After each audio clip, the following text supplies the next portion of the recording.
Good morning, everybody. Good morning. So today we are in the alcove because zendo remodeling continues and painting. We need to finish up the painting in the main part of the zendo. So today we are taking refuge on this side of the room while that work goes on. Okay. So today we are taking up the next gate in our 108 gates of Dharma illumination. We are at gate 69. Which says examination of Dharma as part of the state of truth is a gate of Dharma illumination, for it illuminates all Dharmas. You gotta love some of the circular nature of some of these gates, but there actually is some content in here we can start to break down. So again, we're wrapping up a section of this text that's describing the 37 constituent factors of Bodhi, or the 37 maybe factors of awakening. We are on the last grouping in this 37 factors, so we are at the 7 branches of the balanced truth. That's one way this gets translated. As we see, there are other ways that this gets translated. So last time we looked at mindfulness as the wisdom that accords with real dharmas. That was the first in this 7-point section, which said that what this was pointing to was understanding namarupa, name and form, right? So, could be name and form, could be mind and matter, could be the results of our senses coming in contact with objects. Something arises, we have contact with something and we give things a name and we distinguish a form, and then, from there kind of we're off to the races and everything arises from that. So today's gate is also connected with mindfulness and namarupa. It doesn't address things specifically, but we'll see today there are a couple of places where these things still touch. All of these 7 factors, like so much of the rest of our tradition, in some ways we can't actually pull them apart. So we're distinguishing 7 factors, but these are not disconnected factors that arise kind of independently, right? The early teaching said that when there was mindfulness, then examination of Dharma was the natural result. So if we're practicing mindfulness, somehow looking at Dharmas, examining Dharmas, is the natural result of that mindfulness practice. So when we're paying attention to what's happening in this body and mind, then the natural next step is to investigate what comes up, right? We notice something is happening in this body and mind, and naturally the next thing we do is kind of go, what is that? What's going on there? And we put some investigation, some attention on that.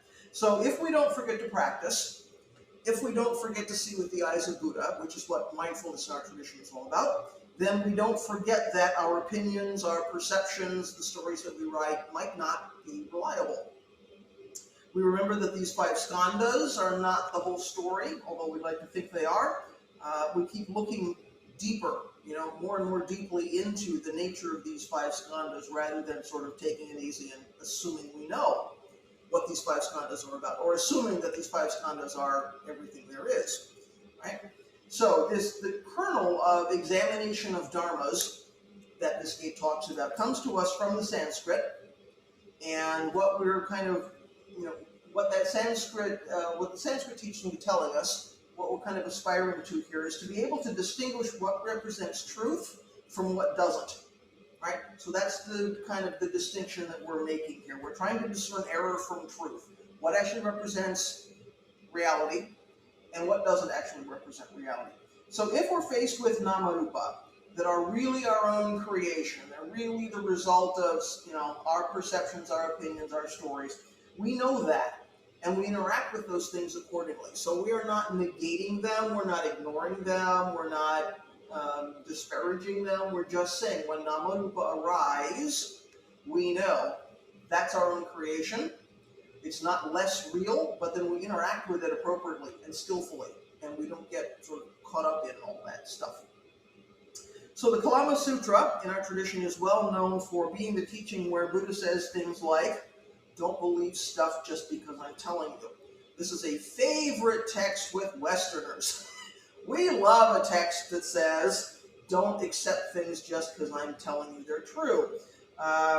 So we want to take that text to mean the only yardstick is my own opinion, or my own perception, my own experience, my own viewpoint is the only actual real yardstick, because Buddha says don't believe anything else.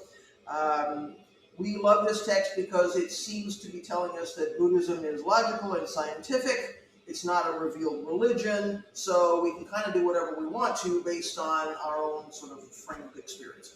Of course, this is not at all what Buddha is teaching in this sutra. We love to misinterpret this and take it out of context. It's probably the piece of text we most often will take out of context because we so want it to mean this small self is the one true way, right? So, what Buddha's actually saying here is don't follow a tradition just because it's a tradition. Don't swallow historical accounts or various reports of things just because that source seems to be reliable. And likewise, don't follow your own preferences just because they make sense to you. They're comfortable to you. This is, your viewpoint and what you live with. So this is kind of where he's going with this thing. Evaluate teachings carefully. Evaluate teachings skillfully, based on actually putting them into practice. Then once, we've determined that, yes, these things represent truth, then don't deviate from the path. So it's not like, well, today this thing represents truth for me, but tomorrow that thing over there seems more comfortable, so I'm going to say that's truth and I'm going to go over there. He's saying, investigate thoroughly, put these things into practice. When you verify that these teachings are true, then stop looking around. Just, get on the path, practice wholeheartedly, make this the direction that you're going. So make a commitment, right? Then practice wholeheartedly. So he's not telling us to bounce around based on preferences. He's saying, yes, investigate. Yes, don't say these, don't accept these things just because Buddha says so, but once you verify that they're true, then go there, practice that way.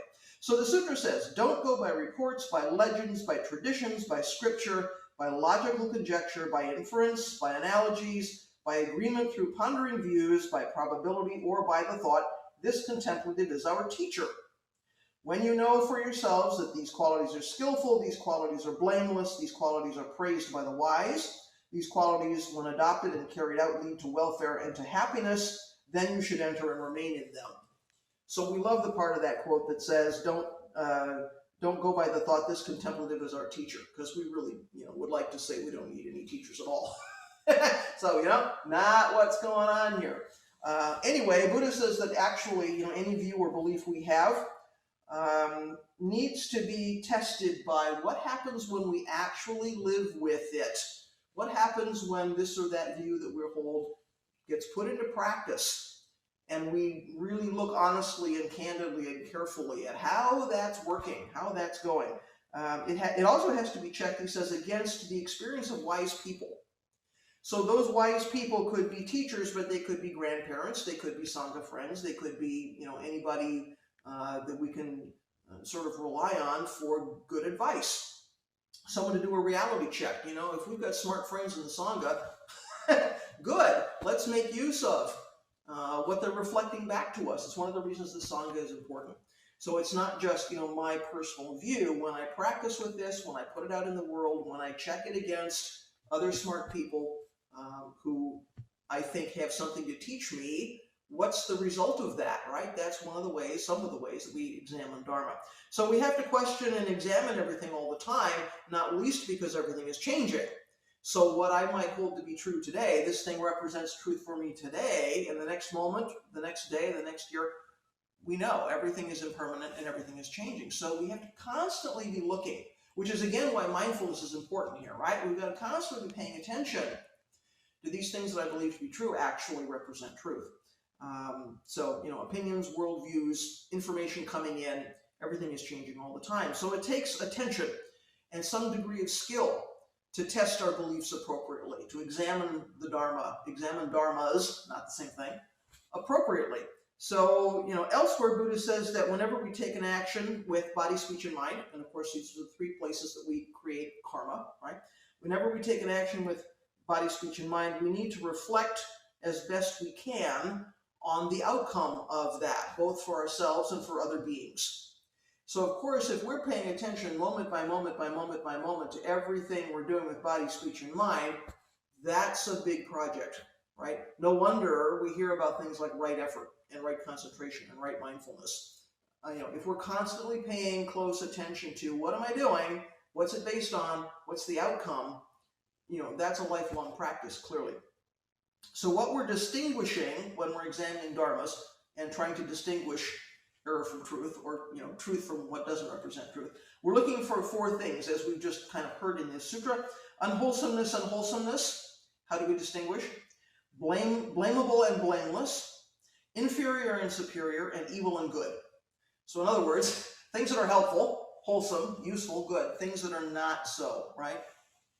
So that takes a huge degree of mindfulness, constantly paying attention to namarupa and what's happening in body and mind. And we know for us in this limited human form, probably not possible, right? Remembering to practice all the time, pretty difficult. So in early teachings, applying right effort to that kind of ongoing discernment was what got you to the first stage of awakening. So, first you would establish mindfulness, then you investigate dharmas, then you apply energy or effort, and these three elements taken together, we're supposed to calm the mind, help us settle down, right? Move us through the stages of awakening. So investigation or examination of dharmas was a huge part of the Buddhist tradition.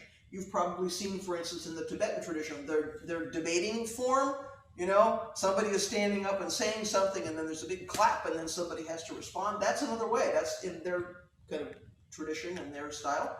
That's a way to investigate Dharma. So we see this investigation of dharmas and Dharma throughout our whole tradition.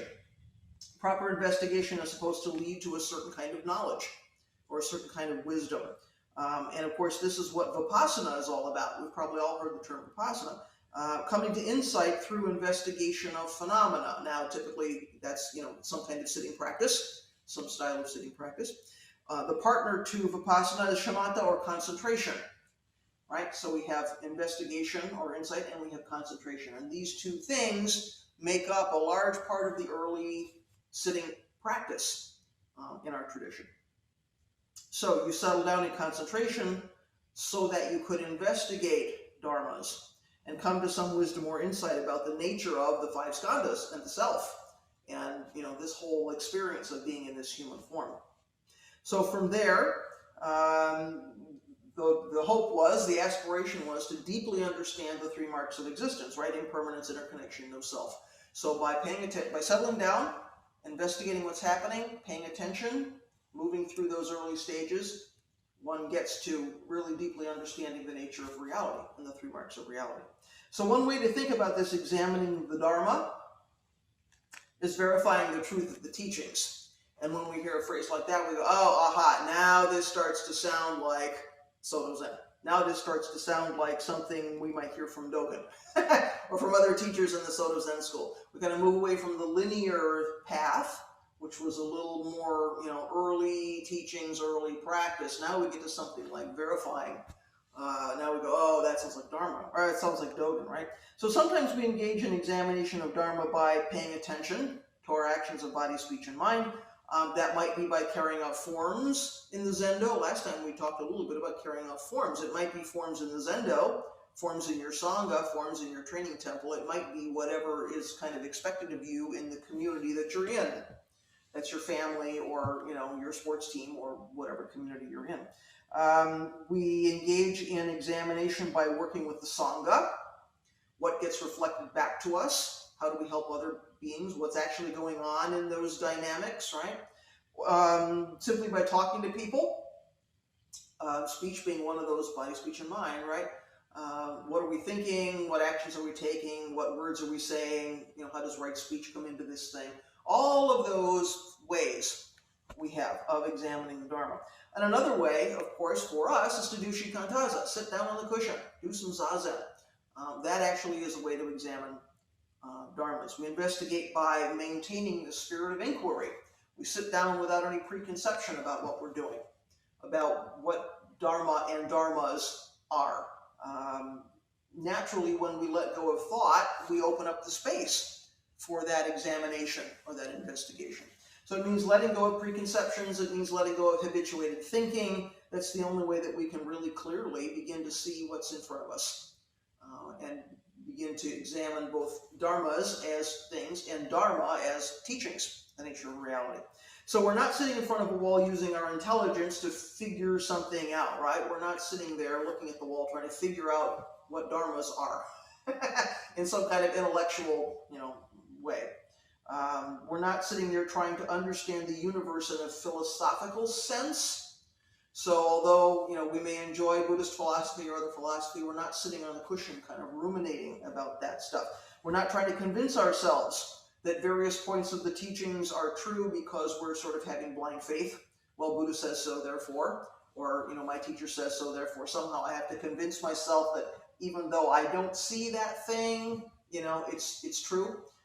We're not kind of using the brain in that way. That's not how we're investigating dharmas when we're sitting there on the cushion. We're examining dharma by removing obstacles and removing hindrances and removing the sort of thought coverings that might keep us from seeing things clearly. We're refining our practice, refining our wisdom and compassion by getting our blocks out of the way, by getting the obstacles and issues out of the way, and letting our vision sort of become clear so that we can really, really see what represents truth and what doesn't represent truth, right? We get less confused because we're getting to some clarity. So if we were doing a legal investigation or, a scientific investigation or, research project of some kind, a big part of that would be determining what we pay attention to. There is a wealth of information and opinions and data and stuff out there. So if we were really going to investigate something, part of that project would be like, what do we even include? What do we pay attention to? What are the things that are important and relevant? Where are the red herrings? Where are the blind alleys? Where are the things that are going to pull us off, down kind of into a dead end? Where are the unhelpful assumptions that we may have about the information, the project, the data, the people involved, right? We have all kinds of perhaps unhelpful assumptions. Which are the reliable sources, and how do we know they're reliable? Who do we listen to? What data do we take in? What do we include? How do we know that that's good data? Those are good data, right? How do we know that that's a reliable source? Who are the people in the best position to help us with this project? Who have the information, who can we bounce ideas off of? Who can do a reality check for us, right? So part of the project is determining all of that stuff. So we have to be able to accurately discriminate between phenomena, right? We also have to be able to know which phenomena can show us something about this one unified reality and which ones are kind of not. Doesn't mean they're not real, but which things maybe are we creating or we are sort of prone to listening to because it feels comfortable, right? So how do we distinguish what error from truth or what represents truth and what doesn't? So we start not by going in search of the biggest, rarest, most fantastical beast in the kingdom, right? But by looking at what's going on right here. So it can be tempting to say the big fancy magical something out there is what's reliable simply because it's famous or it's sexy or it's interesting. That's not how we start this project. We start by what's actually going on, sort of in my mundane, moment-by-moment experience in this body and mind. That's where we begin the examination. So we begin by getting our own selves in order, understanding our own processes, starting with the Four Noble Truths, the Eightfold Path, the most basic stuff, this very simple practice of sitting on a cushion and looking at a wall. This is where we start the investigation. It is much more tempting sometimes to start with something with the sparkles and the glitter. Right? There's a big famous, session happening, or there is a well-known teacher coming to town or something. All of that can be great, but that's not sort of the day-to-day food of our investigation. The day-to-day food is what's going on. Every time I talk to my friends in the Sangha, what's going on when I sit down or I eat food or I walk the dog? What's actually happening here? So, when we do that, we can accurately investigate whatever comes our way, as opposed to the investigation itself kind of being confused. So Dogen says, when you ride in a boat and watch the shore, you might assume that the shore is moving. But when you keep your eyes closely on the boat, you can see that the boat moves. Similarly, if you examine myriad things with a confused body and mind, you might suppose that your mind and nature are permanent. When you practice intimately and return to where you are, it will be clear that nothing at all has unchanging self, right? So he's giving us a word picture for the same kind of phenomena. You know, we're looking at the shore, we think the shore is moving. So we have to be careful even about how we investigate. So let's not project our own confusion into our investigation of Dharma or our examination of Dharma, right? So investigating the nature of things, or examining and illuminating all Dharmas, as this gate statement says, is a major project. You know, we've just said it takes, you know, more than our lifetime to constantly be examining and investigating Dharmas. It includes all the elements of existence, all our mental and physical states, you know, all the phenomena, everything we encounter is an opportunity, right? We say all these things are Dharma gates. All these things are ways to investigate. So seeing the impermanence, the interconnectedness, the no self, right, the three marks of existence, or in other words, the emptiness, the suchness, the thusness of all of those things that we encounter is what it is to, you know, examine Dharmas. So we can take anything, sit in front of it for a while, keep looking at it, keep letting go of our thoughts and stories about it, and begin to see the reality of it. So that could be, I'm going to sit in front of this wall, in other words, sit in front of myself for a while. I could put an orange on a table and do the same thing, right? So whatever the phenomena are that we're encountering, we can sit in front of it, let go of our thoughts about it, our preconceptions, our ideas, our stories, whatever, and kind of peel all of that away and begin to see what is reflecting truth and what is, you know, maybe something that isn't. So certainly our mental and physical states are wonderful Dharma gates and places of intimate investigation and examination of Dharma. So I'm feeling stress or joy or contraction or something. What ideas about that do I have that I can let go of? Because of course it's not only I feel stress, it's now the story I write about feeling stress. I feel joy, it's also the story I write about feeling joy. So there's the thing, and then there's all the stuff that we pile on top of that, right? So, you know, I can decide whether it's pleasant, unpleasant, or neutral for me. There's a whole story in that. I can decide what it means for my experience of this moment. I can decide what part it plays in the larger story of, you know, me as a being. Even deciding what to call that sensation says something about how we're experiencing it in the story that we're writing about it, in the namarupa that tend to arise. I feel some sensation in my body, I call it stress. Well, nobody wants stress. Immediately, that's a negative thing. Or I feel some sensation in my body, you know, it's contraction. I go, oh, you know, fear, oh, this is bad, right? What if it's just a physical sensation? So what can we keep letting go of? What can we keep examining and saying, how much of this that I'm experiencing is what I'm adding into the situation? Again, it doesn't mean those experiences aren't real, but, you know, they're not intrinsic to this moment. There's something that I'm creating. I just need to know that and to understand that. So not poking our heads in is how we maintain non-separation, right? That is illuminating Dharmas, illuminating all Dharmas. Our original mind, or pure mind, and now we're talking mind with a capital M, right, is free from mistaken ideas about what is true, what reflects truth, and what isn't. So it's able to discriminate between wholesome, blameless, superior good and the other, the opposite, right? So in its pure, you know, our pure mind already knows the answer. It already sees. We just need to get out of the way. So we can see all things equally without being confused by delusion and three poisons and hindrances and kind of all of our stuff. It knows where those pitfalls are, and it knows how not to get trapped. So, you know, when we're doing the investigation, pure mind, original mind, already sees the difference between error and truth. It's already there. So in examining stress or joy or contraction or whatever, it already knows this stress is not me or mine.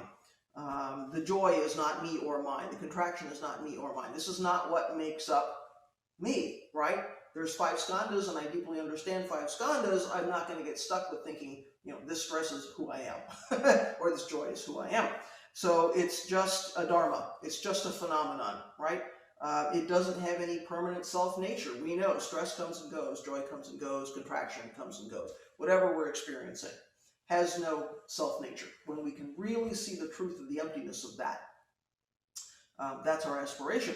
So as Dogen says, it's clear that nothing at all has unchanging self. So when we examine dharmas, we can see nothing at all has unchanging self, because we see the impermanence and we see the interconnectedness. So I haven't talked here about intellectual study, as a means of examining the Dharma. That's, in the West at least, one of our favorite ways to examine Dharma. We like to read lots of books. We like to hear lots of talks. We like to, debate the fine points of the teachings. Of course, it can be a very helpful thing to study what Buddhas and ancestors have taught.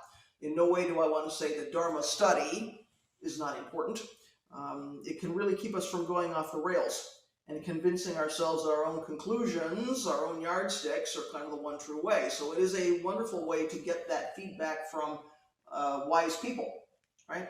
That can be very helpful. It can provide some basis, some foundation for a practice. So all of those things are good and useful. Zazen and Dharma study are two sides of one thing.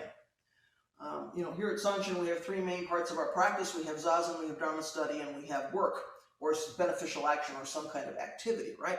There's a reason for all three of those things. They are all three ways to investigate the Dharma. So we don't do one to the exclusion of the others. So Dharma study is important. Zazen is also important. Two sides of one thing. Just like practice and awakening are not two things. So we have to examine Dharmas from all sides, and it takes more than our lifetimes. It's a big project, so we have to take advantage of all the ways that there are to study Dharmas. So Dharma gates are boundless, right? I vow to enter them. It's part of the Bodhisattva vow. And anything that's part of a Bodhisattva vow, we know we're never going to get to the end of it. So there's no point where we, read the book and then we close the book and say, there, now I've got it. We are investigating Dharmas every moment, whether we're sitting, taking action, whatever we're doing in our lives. So we might as well say there's an infinite number of Dharmas out there or in here. And I vow to examine and illuminate them all, is another way to think about that Bodhisattva vow. There's an infinite number of gates to go through, and I vow to go through them all. So Nishiti Vokasan was a Dogen scholar in the last half of the 19th century. You may have heard of him. He's becoming a little bit more visible, I think, in the West these days. He says, practice is not just limited to one form. Sometimes we need to go on to high peaks. Sometimes we need to go into the deep ocean. It's no use to say, originally there is no one thing, or not obtainable, jumping before your feet are settled. On the other hand, it is also foolish to be stuck under the ladder for a lifetime by being bound by cause and effect and not knowing how to get through it. So in practice, we need to go to that place, look back at this place, go to the absolute, look back at the relative, and continue taking years and years to examine by asking, what? So, right, we go to this place, we look back, we go over here, we look this way. So many facets of Dharmas to look at, to examine, to pay attention to, and spend time with. So that's the basic practice of the Mahayana, right? Seeing one reality from two sides, expressing two sides with one action. So we go to the absolute, we look at the relative. We go to the relative, we look at the absolute. We go to the mountain, we look at the ocean, same way, the other way. So we're constantly triangulating on all of these Dharmas. So a little while ago I mentioned verification, and I said, well, that sounds familiar to us because, as it relates to examining and encountering Dharmas, that sounds a little bit like something Dogen would talk about. And indeed, Dogen has a famous phrase, Shusho Ichinyo, practice and verification are one. So here we are again at verification. So to Dogen, verification and awakening are the same thing. And in examining and verifying Buddha's teachings and the nature of reality through practice, he says that's the same thing as awakening. So investigating Dharmas, verifying the truth of teachings, seeing reality for what it is the same thing for Dogen as awakening. So Hojo-san says, practice and verification, or enlightenment, or realization, is not something we may attain at some time in the future as a reward for this long and hard practice. Of course, our practice may be hard or difficult for many reasons. Still, if we practice wholeheartedly, verification is there. For Dogen, it only depends upon whether we arouse bodhicitta and practice or not. So, we examine the Dharma. Illumination is already there because we're seeing with the eyes of Buddha.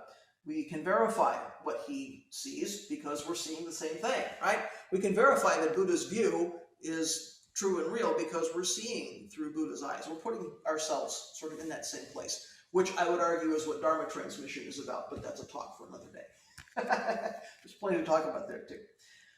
So turning to Dogen's comment on this gate in his fascicle about the 37 factors of Bodhi, because we know he wrote this fascicle in Chobogenzo where he talks about all these 37 factors. So what he has to say about this particular gate, deciding among teachings as a limb of the truth, is the way he translates this thing we're calling branches of truth, right? So he's calling deciding amongst teachings what in this earlier translation was examination of dharmas. So I think that's interesting, right? Deciding among teachings as a limb of the truth is, if there is 1,000th or 100th of a gap, the separation is as great as that between heaven and earth. Thus, to arrive at the truth is neither difficult nor easy. All that is necessary is to decide for oneself. Let me try that again. Deciding among teachings as a limb of the truth is, if there is 1,000th or 100th of a gap, the separation is as great as that between heaven and earth. Thus, to arrive at the truth is neither difficult nor easy. All that is necessary is to decide for oneself. There we go. Okay, so that might actually sound very familiar, either because you're familiar with the original source of what Dogen is quoting here, or because you're familiar with where else he quotes it. You've probably run into this somewhere. So the original source is the Shinjinmei, or the Faith in Mind, which is a poem that was written by Zhang Son, or Kanchi Sosan is the Japanese pronunciation, in China in the 5th century. So Kanchi Sosan is the third ancestor in our lineage, a third Chinese ancestor in our lineage. So we have Bodhidharma coming down from him. Kanchi Sosan is the third Chinese ancestor. So that poem says in part, to arrive at the truth is not difficult, just avoid preference. Just when there is no hate or love, all will be revealed. But if there is 1,000th or 100th of a gap, the separation will be as great as that between heaven and earth. So in other words, we need to be in a position to act in this moment without being decisive. And in order to do that, we have to avoid being caught up in picking and choosing and chasing after preferences and running away from stuff we don't like. So working backwards then, how do we avoid getting trapped by preferences? Well, we cultivate the ability to distinguish what represents truth from what doesn't represent truth. So in other words, we examine the Dharma and we illuminate all things. So we're back again, right? We come full circle. So when we see things for what they are, we can have preferences, but we don't have to get trapped by preferences.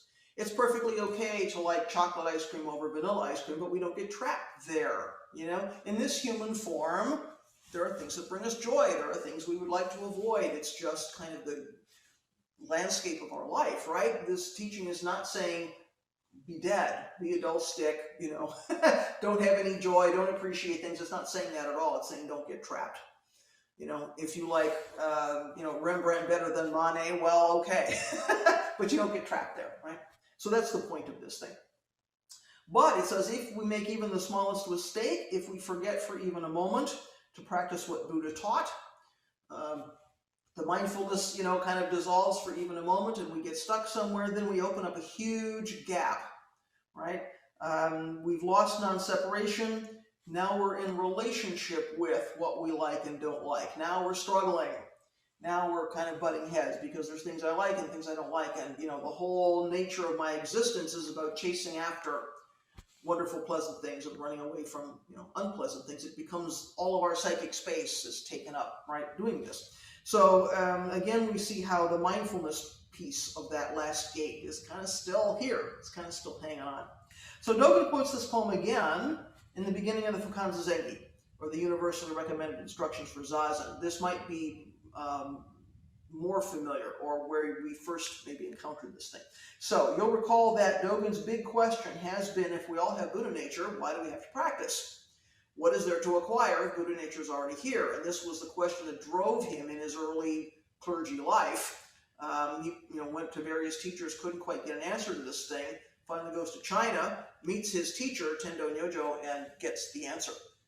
And this turns his whole practice life, right? He teaches from that awakening experience, probably, you know, forever and ever. He says, well, yeah, Buddha nature is here. We don't know how to manifest it. It's not that there's something we have to acquire, but we're not in touch with it. We can't live from that place. So that's why we have to practice. So in the beginning of the Shikantaza Zengi, which is the piece that he wrote early on in his career, because he discovers, you know, Zazen is important and we don't really understand what Zazen is about. So he writes this piece to explain to people, how do you practice Zazen? So this is an early, really important piece of his writing. Right in the beginning of Shikantaza Zengi, he asks his big question 3 different ways. He comes back to this question, if we all have Buddha nature, if Buddha nature is here, if awakening is here, Why do we practice? So he gives three versions of that question. And then he says, and yet, if there is a hair's breadth deviation, it is like the gap between heaven and earth. If the least like or dislike arises, the mind is lost in confusion. So it's a very direct connection. He says, yes, Buddha nature is here. But as soon as we create separation, as soon as we stop examining, as soon as we get caught up in preferences, it's like the gap between heaven and earth. So yes, Buddha nature, enlightenment, illumination, verification, already going on. And yet, as soon as we fall into picking and choosing, and we lose the ability to distinguish error from truth, if you will, then we create separation. We can't manifest all that illumination and awakening and verification and all that good stuff. So it's the same thing we heard from the Buddha in the Kalama Sutta, right? He says, don't follow your preferences just because they're comfortable. There's a direct connection here, right? So again, deciding among teachings as a limb of the truth is, if there is 1,000th or 100th of a gap, the separation is as great as that between heaven and earth. Thus, to arrive at the truth is neither difficult nor easy. All that is necessary is to decide for oneself. So to decide for oneself is to avoid succumbing to delusion, which is making our decisions for us, right? Our habituated thinking is, we're kind of handing off the decision-making ability to those parts of ourselves.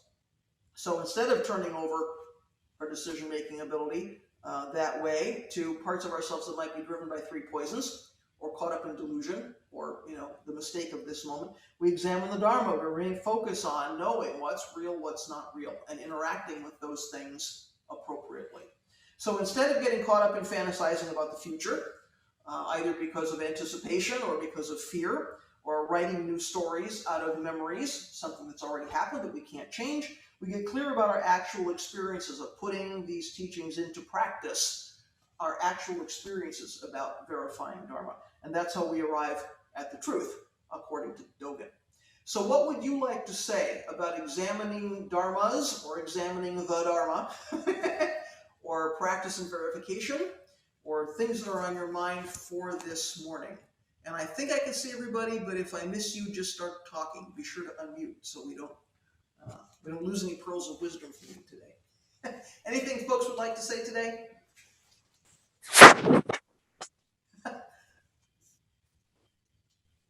Is that Mark coming out first? Oh, go ahead. I'm just watching, trying to go on it. All right, Fasatsu, what do we got to say? Yeah, well, thanks for your teaching this morning. Two things. The wanderer syndrome that a lot of us, and I know I can speak for myself personally, before I really appreciated when you find something that you can verify, stick with it. That was a big thing for me.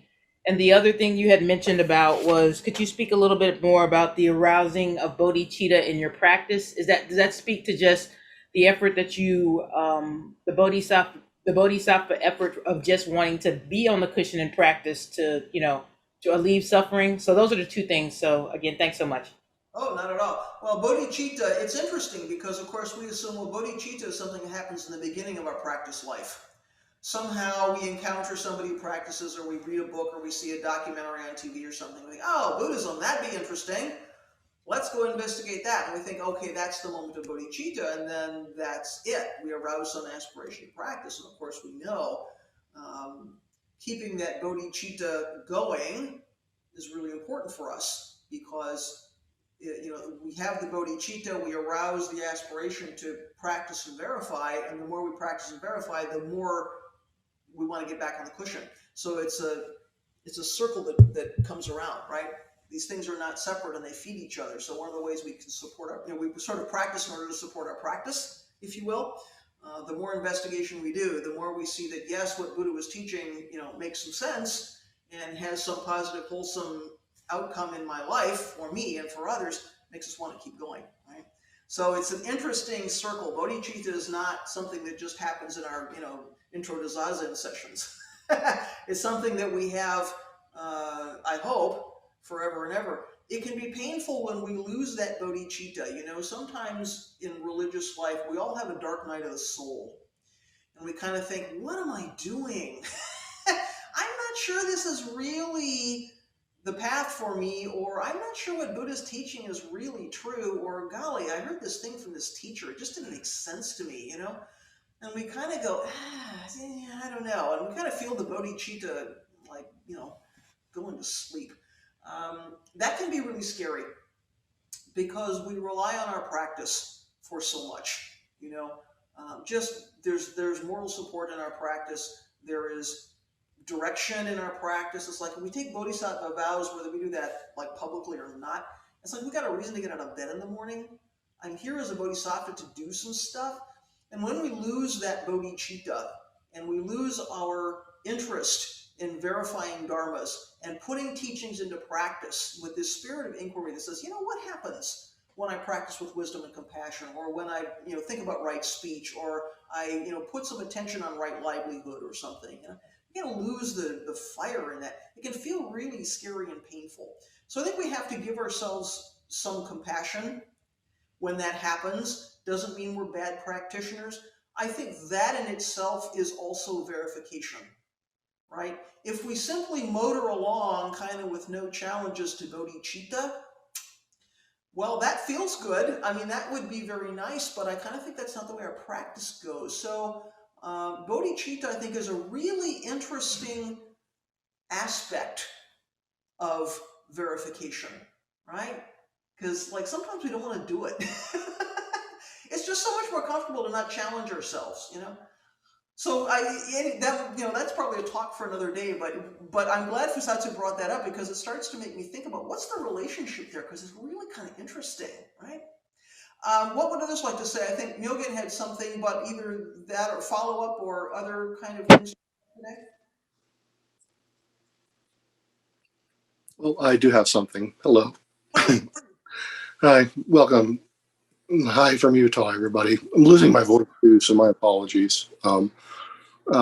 Yeah, I went to the mountains yesterday, so forced family death march. But from the mountain, are you looking down at the ocean, and from the ocean, are you looking up at the mountain to verify all dharmas? No, but that one. What can I say? It's kind of interesting experiencing the Yamabushi a bit. I will say, I'm finding this quite interesting because this all seems well and good with adults and the ability to reflect and to stand back and to be not yourself, right? But we as bodhisattvas are dedicated to saving all human beings. And that involves dealing with and skillfully trying to teach in any way, shape, or form those who do not have the ability to step back. And that can be adults who've never looked, or children who don't have the capacity to look. And I'm wondering I'm kind of wondering how we as bodhisattvas can approach that limitation and not get too hung up on attaching to saving all beings. Well, Buddha faced the same problem, right? Which is why we have multiple schools and multiple vehicles, because Buddha realized he had to teach according to who was in front of him at that moment.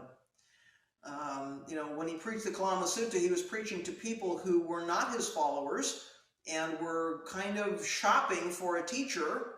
And what he did with them was kind of lead them through some thought experiments, some logical thought experiments, to help them to see and help them to verify, what he was saying. He wasn't preaching to them like he would be preaching to his sangha or the people that were following him, closely. So, he right off from the beginning is showing us by example, we have to adapt to who's around us. So I think Myoga's raising a really interesting point. How do we not attach to spreading the Dharma? How do we not attach to teaching and having an outcome that we would like to see based on what we're doing, right? So I'm reminded of, was it St. Francis that says, preach always and sometimes use words? So how do we embody the Dharma? How do we ourselves in this limited karmic human form move through the world? We're always hearing we need to make use of our karmic circumstances in order to share the Dharma, which means how do I, in my own life, use my own skills and my own opportunities? And sometimes we can do nothing more than live the path ourselves, even if we're not explaining to anybody around us, here's why I'm doing this, here's why you should do this, here's what the Buddha says about this. Not everything's a teachable moment. And depending on where we are in time and space, there may be people who don't think what we're doing makes any sense, have some alternate worldview. We're not going to convince anybody. It's a waste of breath, and we might just antagonize people by trying to push something, right? Sometimes all we can do is live the way we live, and maybe bring some presence, bring some peacefulness, bring some settledness along with us, provide some refuge. It's interesting, when you're with somebody who's really settled and has been practicing a long time, don't you get that almost a sense of refuge? It's like, oh, I can be in the presence of this person and I feel safe, and I don't think I think this is a wholesome environment, and I can kind of be authentic, right? Can we carry that in the world, even into situations of conflict? There might be nothing we can say that's going to turn somebody, change his mind, change her lifestyle, So what are we carrying? We don't really know what effect we're having on people.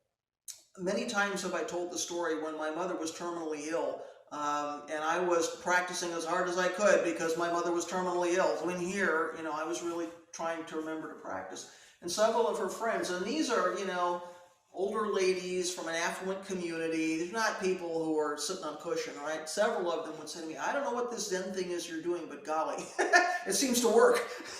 They were getting some sense of peace with my mother's dying just simply because I was, carrying the Dharma, not in an official way, just kind of trying to live the Dharma in that situation. So we don't really know. And with kids, I think it's often about what the example is that we're setting. Now, I'm not a parent, and some of you are, so I'll be interested in hearing from those of you that are parents. Sometimes there's not something we can say, but we demonstrate, a worldview or a way we live or a care, an attention, some wisdom, some compassion that kids will pick up on that we never know. Because we know, kids are sponges, right? Even if we're not intending to teach things, we're teaching lessons, but sometimes we wish we weren't,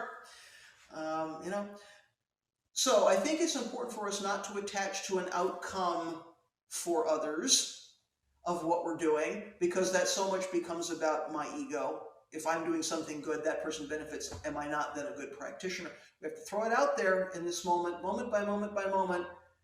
Do what we think is the skillful thing, do the wise thing, the compassionate thing, and put it out there, and then let go of it and say, I hope something good comes from that. I aspire, to wholesomeness. But if something doesn't come from that I would like to see, I can't get stuck in that place either. In the next moment, I have to do the next skillful thing. It's a difficult part of our practice, really, right? Those that are parents, do you have something to say in there about kids and our effect on kids?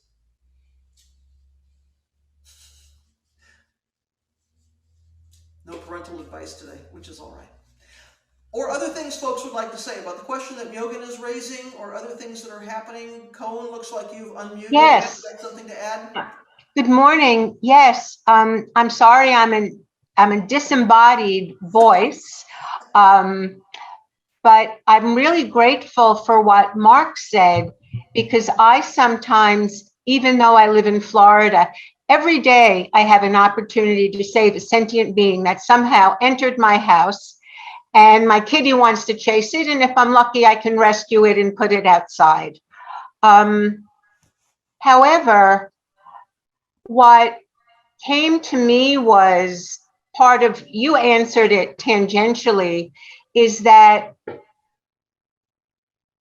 the practitioner that is now speaking is the person that hopefully will embody my practice. And I don't remember which fascicle Hojo-san spoke of, But in my conversation with him, he basically said, all thoughts are delusion. I believe there is enlightened response and enlightened activity. And when you mention children, for many years, I did volunteer work at a bereavement camp with kids. And kids were nothing. I'm talking about before they could really read or write, they were in kindergarten and first grade. I was with the youngest children. And they were the best teachers that I've really had. It was at more the beginning of my practice because they lived in the moment. And since they really couldn't read or write, their action and your behavior, using what I've learned in Buddhist practice based on experience, is what was taken away and what I learned from them. And I try not to get distracted by so much that I wish I could do, but I hope that my behavior based on my practice is good enough. And when I go out there in the universe, though I can't see it, hopefully it's like throwing a stone into the wide ocean and it will reverberate, even though I won't be able to personally see or experience the consequences of my action. Yep. Well, that's basic cause and effect, right? I mean, that is unfolding of karma. That's central to our practice, right? So it's so easy to want to poke our heads into that. But I think it's useful to know, you don't have to be wearing an okesa to be spreading the Dharma and teaching the Dharma. It's like, what are we doing moment by moment? We never know how we are affecting somebody. So although we would like to say, those people over there who don't agree with me, I'd like to turn and heal them.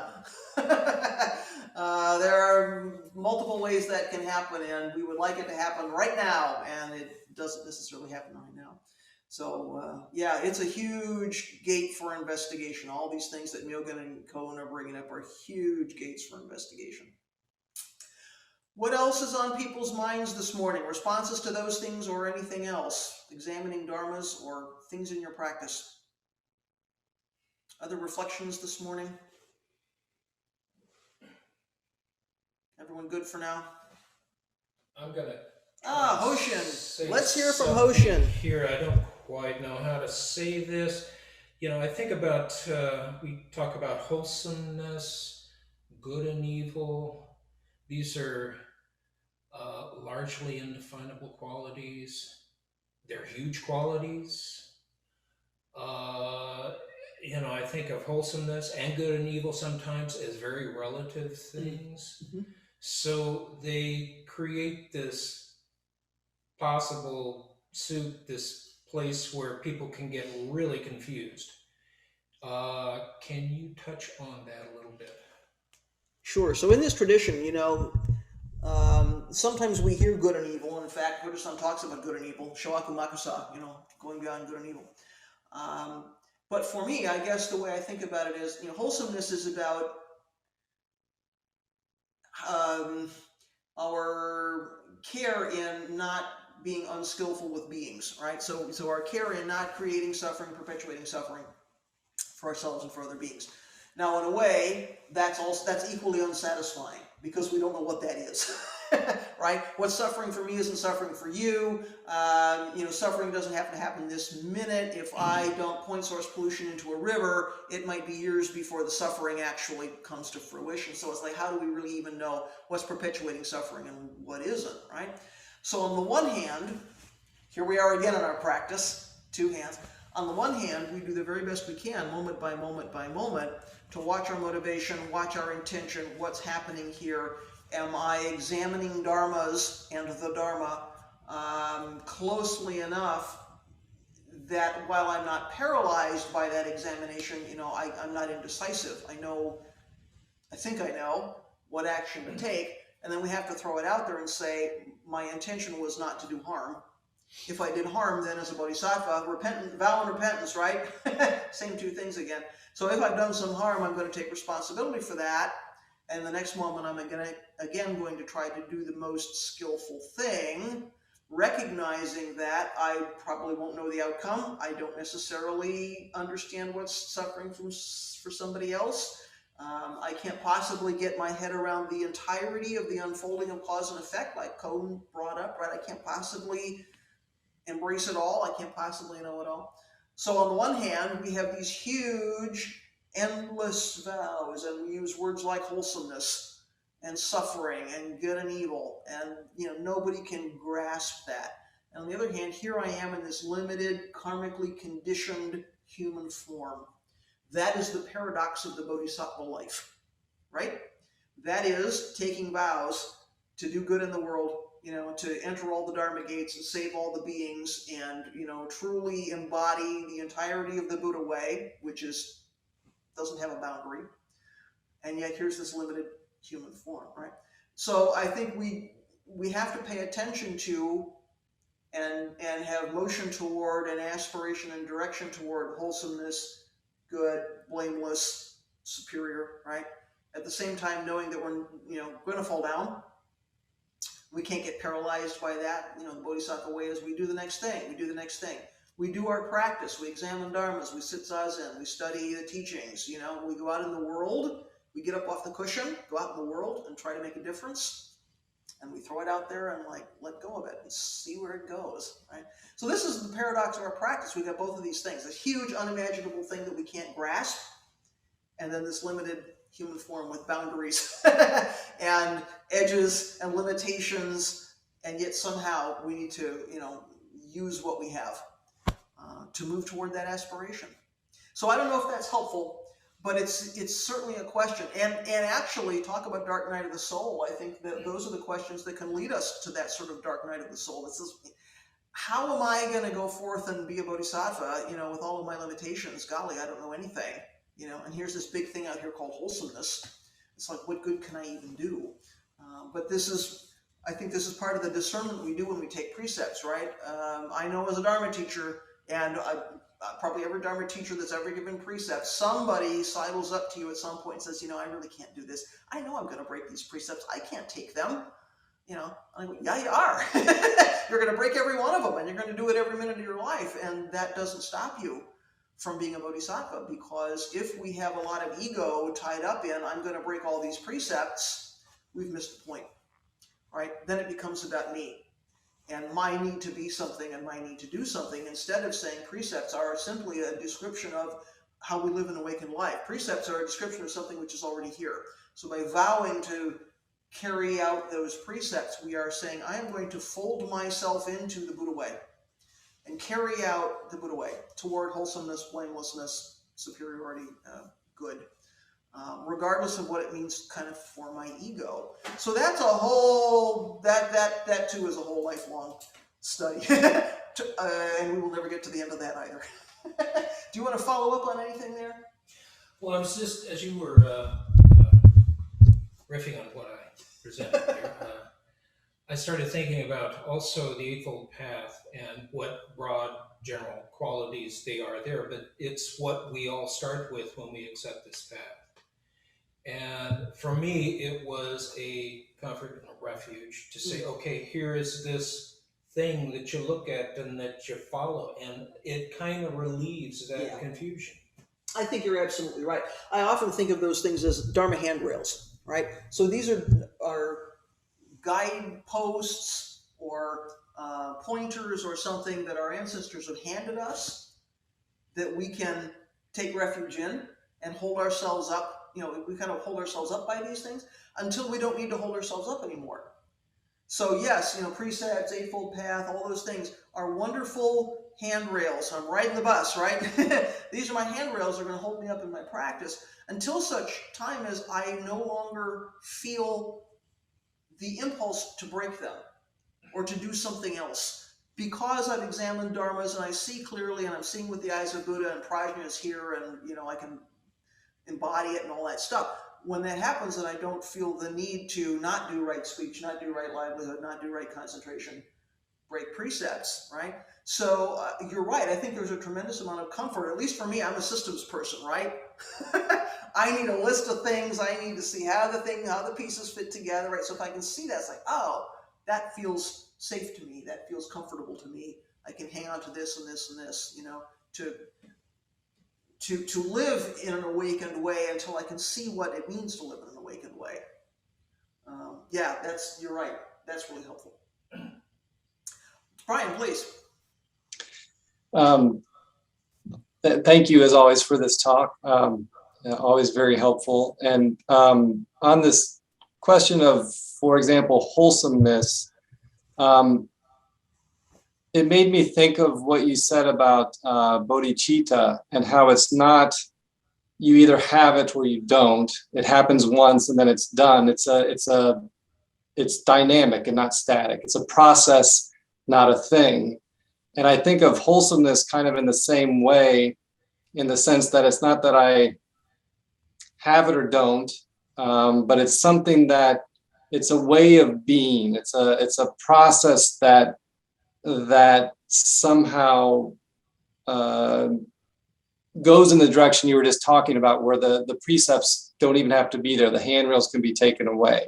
So like and it's also obviously very closely then tied with verification, it's all kind of wrapped up together in an intimate way. But I just think of, if wholesome as kind of being, Buddha nature. So like that's what's whole, right? That's who we are. That's what's there. And if through all the things that I do, say, and think, I feel like that is kind of manifesting, then I don't know, maybe that's a useful kind of yardstick. Anyway, those are just random thoughts, I guess. No, I think that's right, because, of course, so we're using an English word wholesome, which is not, Buddha wouldn't have used the English word wholesome. And yet when we think about wholesome and we think about Hojo-san saying becoming one piece, what's the difference, right? Wholesome is non-separation, wholeness. We see the entirety of Buddha way. We see this one unified reality, right? So this moving toward wholesomeness is definitely about moving toward understanding non-separation. Doesn't mean we only live in the world of emptiness, not possible, right? As bodhisattvas, we also have to live in the world of samsara and work with forms. But I think it's really interesting when we consider wholesomeness and we consider non-separation and being one piece.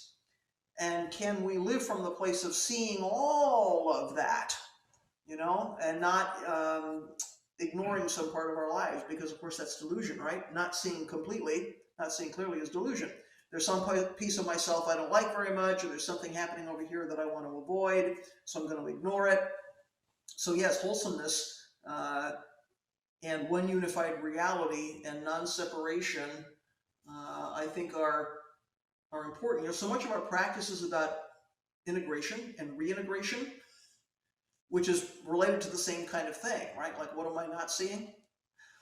So yes, I think you're absolutely on the right track with that. Brian, please.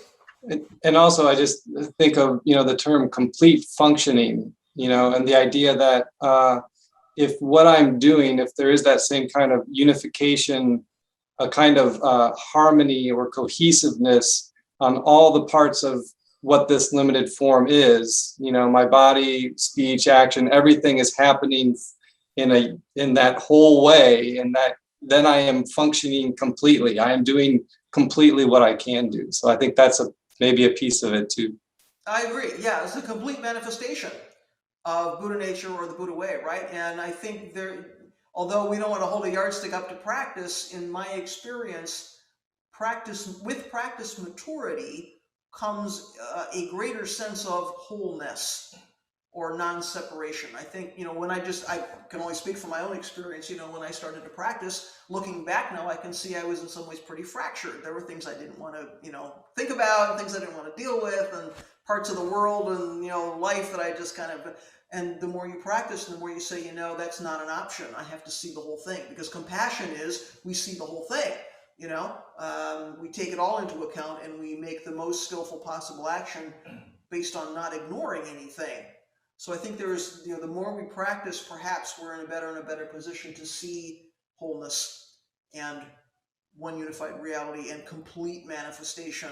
And it feels like that's a bit of the aspiration, right? It's a bit of the direction that we're moving in. So I think you're absolutely right about all of that.